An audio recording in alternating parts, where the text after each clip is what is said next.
पाथर्डी तालुक्यातील दैत्यनंदूर या गावामध्ये एवढ्या पावसामध्ये सभेला उपस्थित असणाऱ्या या सगळ्या माझ्या माता भगिनी, छोट्या छोट्या मुली आहेत, मुलं आहेत, त्याचबरोबर या दैत्यनंदूर परिसरामधील सर्व गावं, आता मी नाव घेत नाही, कुणी राग मानायचा नाही.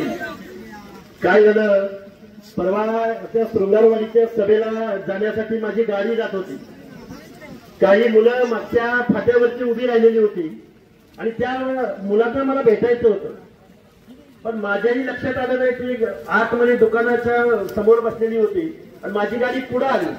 त्यांनी फोन करून सांगितलं आणि एक व्यक्ती गाडीच्या आडवं येऊन पुढे येऊन उभा राहिला आणि मग त्या माणसांनी मला आपल्या गावामध्ये आणलं आणि आम्हाला एक दिवस द्या असं त्यांनी सांगितला. आणि खरं तर 30-35 एकराचं मैदान त्यांनी बघितलेलं होतं. 2 ते 3 तालुक्यामधल्या किमान 1 लाख लोक उपस्थित राहतील असं नियोजन त्यांनी केलेलं होतं.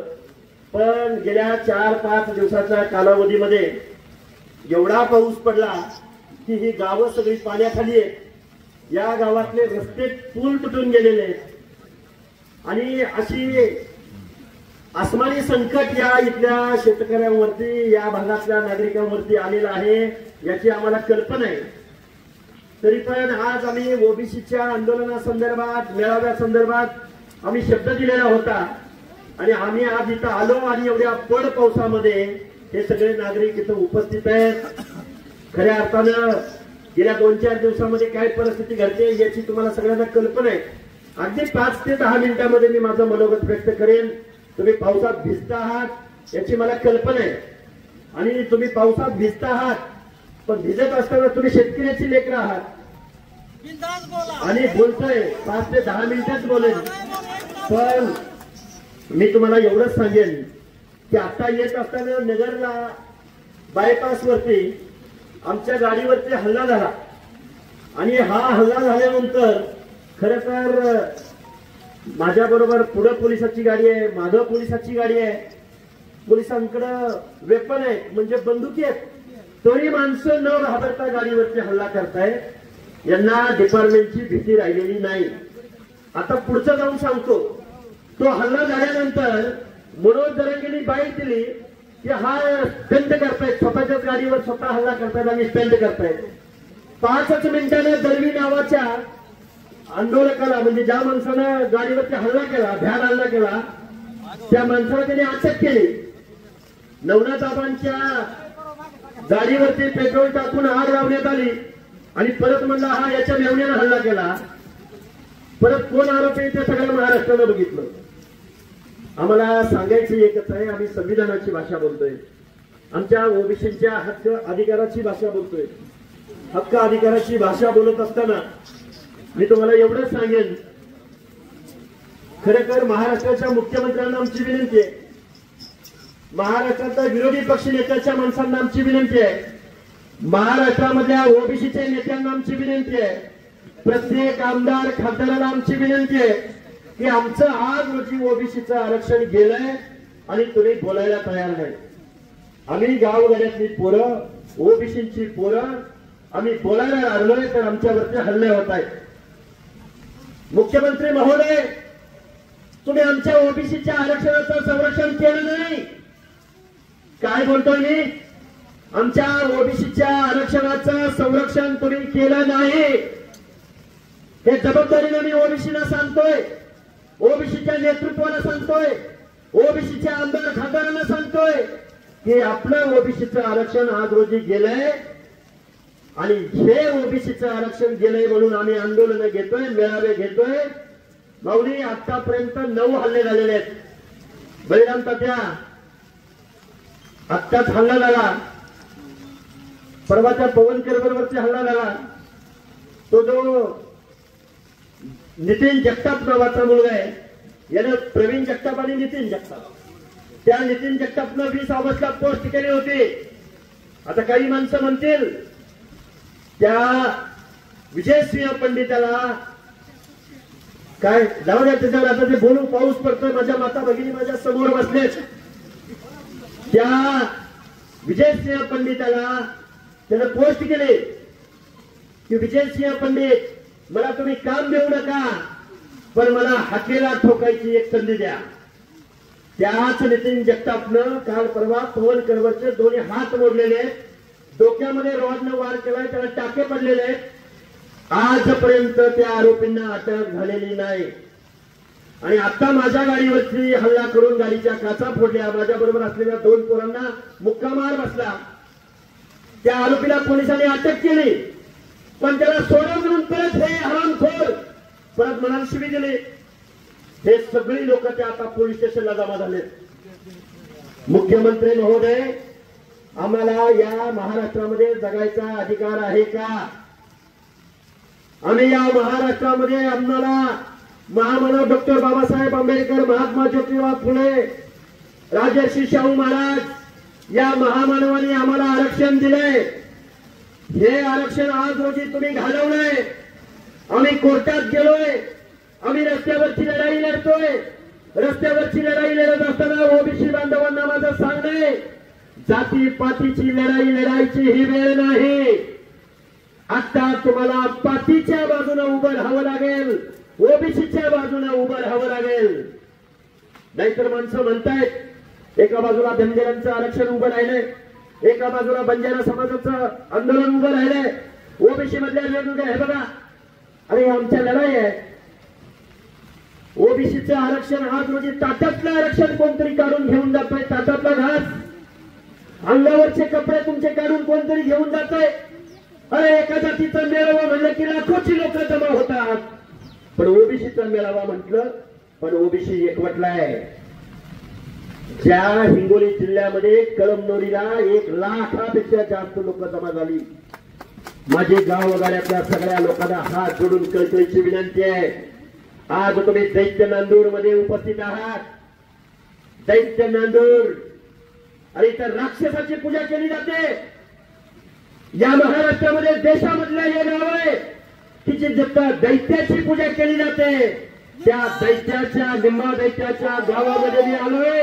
माझ्या माता भगिनी पुढे उपस्थित आहेत. आपल्या आरक्षणाची बाजू आम्ही मीडियाच्या माध्यमातून मांडतोय, टीव्ही चॅनलवरती मुलाखती देतोय, मेळावे घेतोय. या अप्पर पावसात या माझ्या माता भगिनी माझ्या समोर उपस्थित आहेत. आता बऱ्याच वक्त्यांनी सांगितलं की माझ्या पोस्टवरून बोलले. काय करणार? कारण सत्ताधारी आपल्या बाजूने बोलायला तयार नाही. एकही आमदार आपल्या बाजूने बोलायला तयार नाही. एकही खासदार आपल्या बाजूने बोलायला तयार नाही. एकही मंत्री आपल्या बाजूने बोलायला तयार नाही. तुम्हाला लवकर बोलावं लागेल, कारण आम्ही आमच्या जातीमध्ये विभागलो गेलोय. अरे एक स्वर्गीय वंदनीय गोपीनाथराव मुंडे नावाचा एक नेता या महाराष्ट्रामध्ये निर्माण झाला.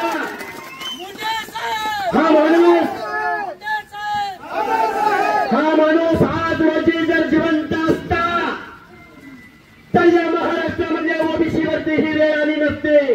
जबाबदारीने बोलतोय मी, तुमच्या समोर आलो म्हणून नाही बोलत.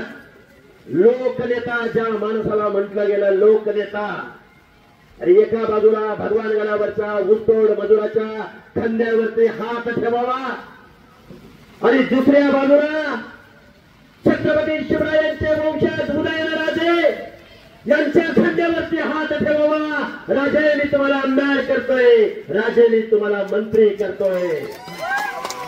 हे का बोलतो मी तुमच्या समोर? कारण तुम्हाला आम्हाला एक व्हावं लागल, ओबीसी म्हणून एक व्हावं लागल. आता आमच्यामधल्या छोट्या छोट्या छोट्या जाती आहेत. या जातींच्या हिताचं संरक्षण तुम्हाला आम्हाला करावं लागल. तुम्ही आम्ही ज्या गावगाड्यामध्ये गावाच्या गावात तुमची आमची लोकसंख्या आहे. अरे आता हल्ला झाला तर आडवं आपल्या भागातले सगळे लोक 4 व्हीलर गाड्या काढून तिथं आम्हाला आडवं भेटायला आले. अरे गावगाड्यामध्ये तुमची आमची संख्या जास्त असून जर तुमच्या आमच्यावर हल्ले होत असतील तर गावगाड्यातल्या छोट्या छोट्या घटकांचं काय होणार? गावगाड्यातला माळी, साळी, कोळी, तेली, हाटकर, धनगर, समगर, वंजारी, लोणारी, परीट, गुराव, घरचे, नाभी, सुतार, लोहार, कुंभार, बेडर, रामोशी, मुस्लिम समाजामध्ये सगळे ओबीसी बांधव, या सगळ्या माणसांचं संरक्षण करायची तुम्हाला आम्हाला आज गरज आहे. बैरांताच्या बरोबर आहे का? नवनाथ आबा बरोबर आहे का? चुकीचं आहे? लढावं लागेल की नाही लढावं लागेल? बरोबर आहे का? हा बरोबर आहे का बाळासाहेब? बरोबर आहे का चुकीचं आहे? काय आगाऊ साहेब, तांबरे साहेब सगळ्यांची नावं घेतो मी. आमचे सालक सरपंच कुठे आहेत? अरे बारक्या भेटू नको, तुझ्या भवितव्यासाठी चाललंय. बरोबर आहे का चुकीचं आहे? आमच्या गावात आहेत, आमची इतकी मंडळी आहेत सगळे.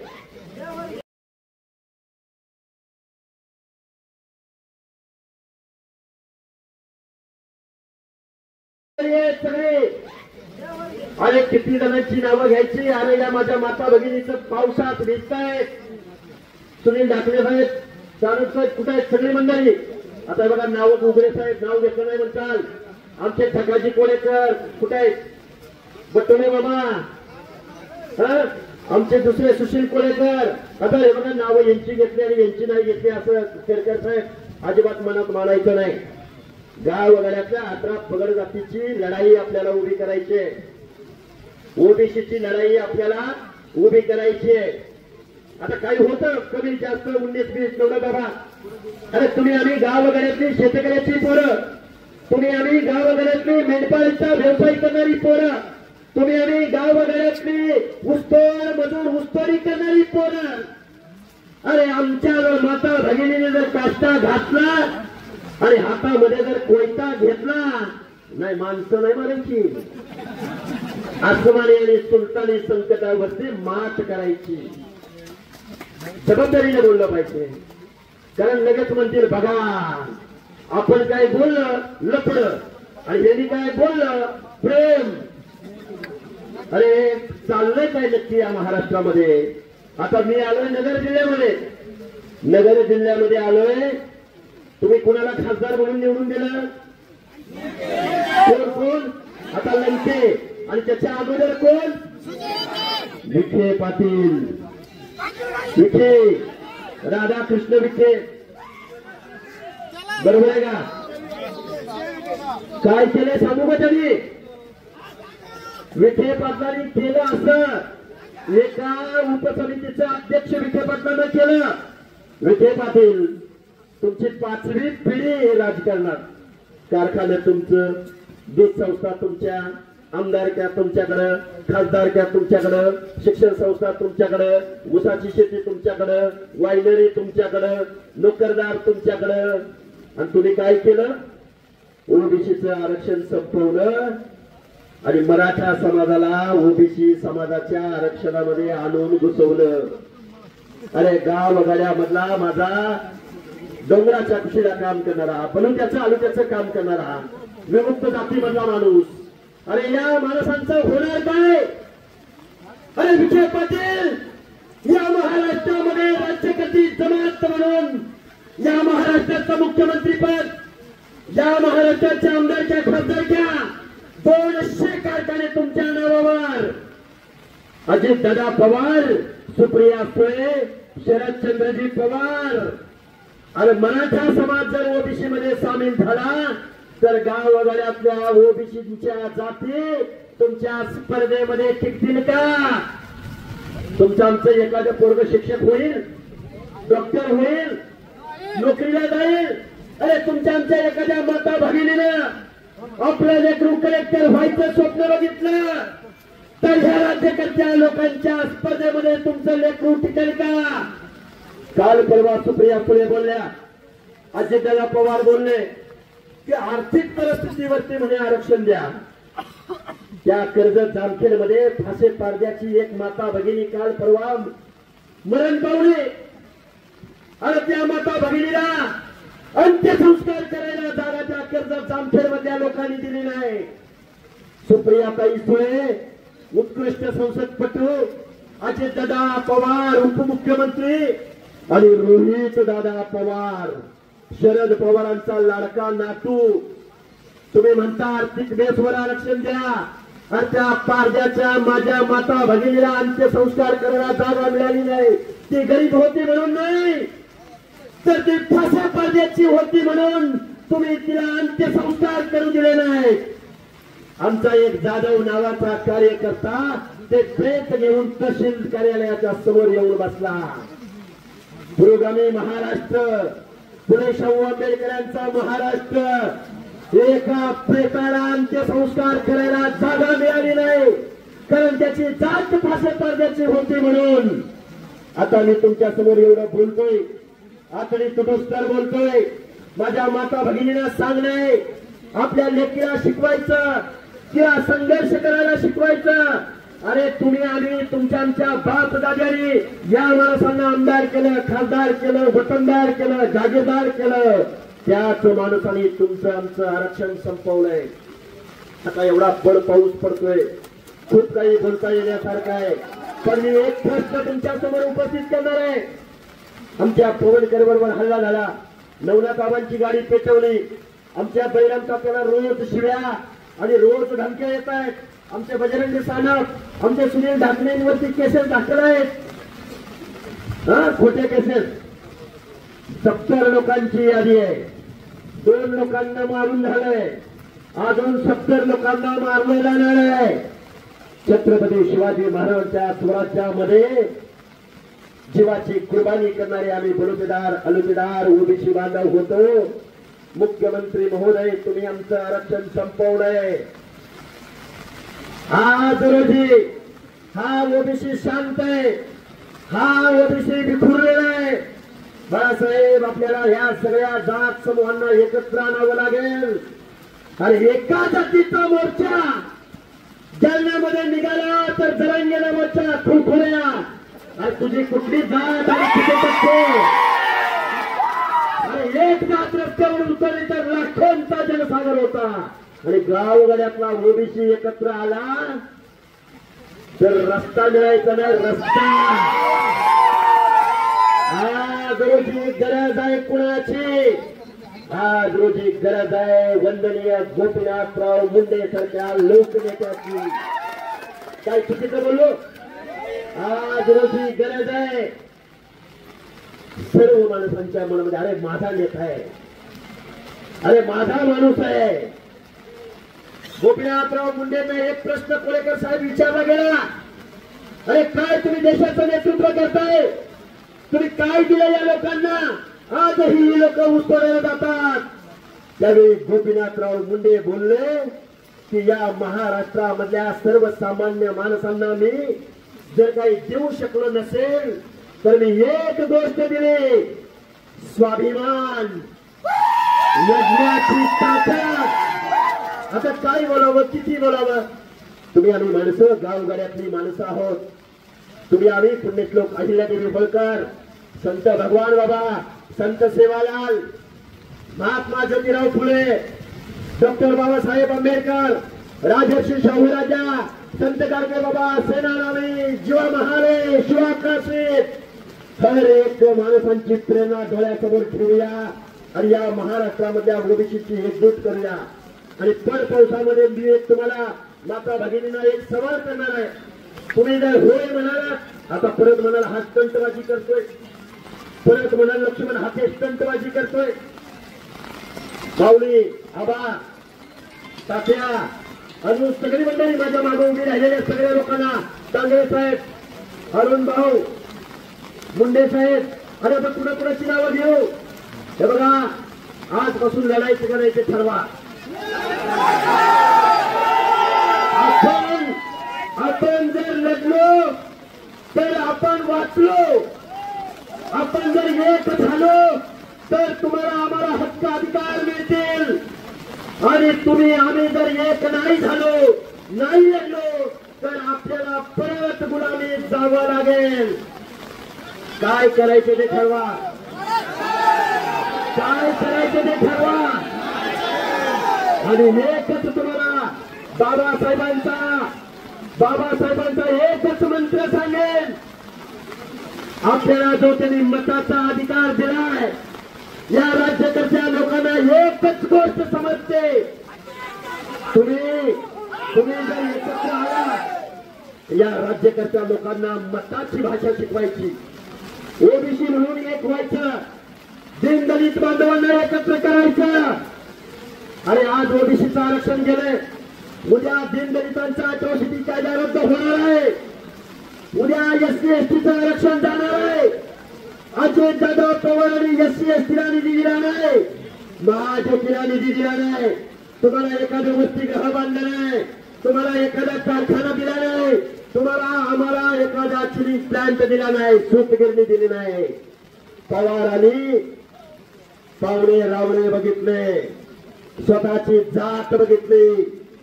स्वर्गीय यशवंतराव चव्हाणांना एक प्रश्न विचारला होता, हा महाराष्ट्र मराठ्यांचा होणार का मराठी माणसांचा होणार? यशवंतराव चव्हाण बोलले, हा महाराष्ट्र मराठी माणसांचा होणार, 18 सगळ जातीचा होणार. पण आज रोजी या ओबीसींना मानाला मान, सन्मान, खणाला खण मिळाली. आजही आमचा माणूस एखादा दुसरा अपवाद सोडला तर आमदार होऊ शकत नाही, खासदार होऊ शकत नाही, मंत्री होऊ शकत नाही.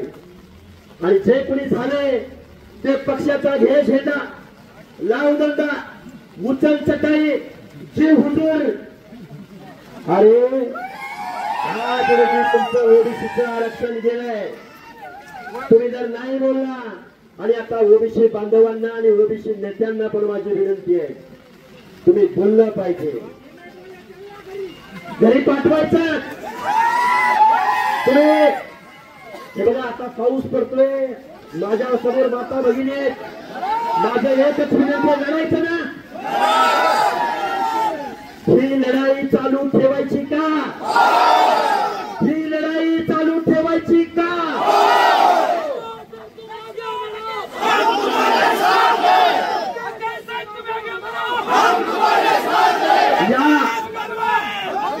या दैत्य नांदूर मधल्या इथं उपस्थित असलेल्या एकातरी माणसाला आम्ही गाडी दिली का? एकातरी माणसाला आम्ही कुणाला डिझेल दिलं का? इथं मंडप आहे का? कशासाठी आपण इथं जमलोय? कशासाठी आपण इथं जमलोय? 50 ते 60% लोकसंख्या तुमची आमची आहे. आणि अजून दलित बांधव, आदिवासी बांधव तुम्ही कशा पद्धतीने उठाव करताय हे पाहत आहे.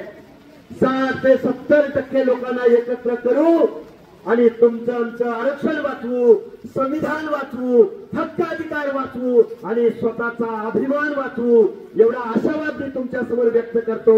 आणि ही लढाई नवनाथ बाबा कुठे आहेत? बळीराम दादा, आता मी खूप वेळा नावं घेतलीत. आपल्याला लढायचं आहे, जीवाच्या शेवटच्या घटकेपर्यंत लढायचं आहे,